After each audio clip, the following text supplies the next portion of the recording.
Le secteur du bâtiment est le plus consommateur d'énergie en France.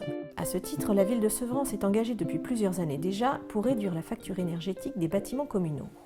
En se dotant de nouveaux équipements publics économes et en adaptant les anciens bâtiments aux nouvelles normes environnementales, la ville répond ainsi à la fois à une nécessité écologique et une exigence économique. Et ça fonctionne.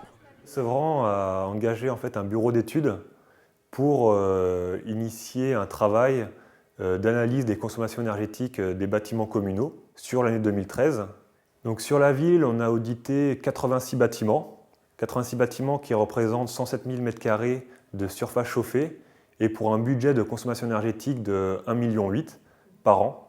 Donc l'étude a aussi révélé la répartition des dépenses énergétiques qu'a la ville en fonction des typologies des bâtiments, donc notamment les groupes scolaires qui sont généralement des bâtiments assez volumineux qui représentent à eux seuls 38% des consommations énergétiques pour la ville. Puis ensuite les salles de sport qui représentent elles 22%.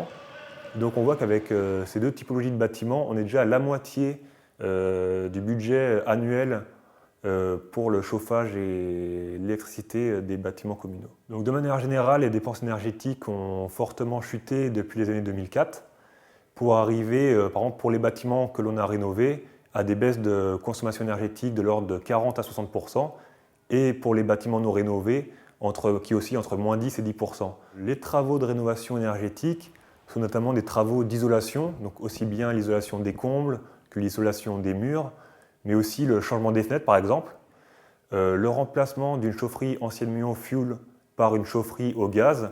Ça permet des économies aussi bien en énergie, mais aussi beaucoup moins de rejets en CO2. Le remplacement de toutes les ampoules à incandescence par des ampoules LED, qui elles sont vraiment un gisement très important pour des économies d'énergie futures. Chaque personne est plus ou moins sensible aux questions environnementales, et donc par exemple, rien que le fait de ne pas ouvrir les fenêtres en plein hiver, ça peut permettre des économies d'énergie notoires dans les bâtiments.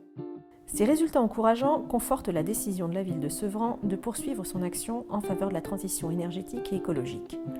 Plus que jamais, l'objectif d'augmenter d'ici 2020 de 25% l'efficacité énergétique du patrimoine communal est à notre portée.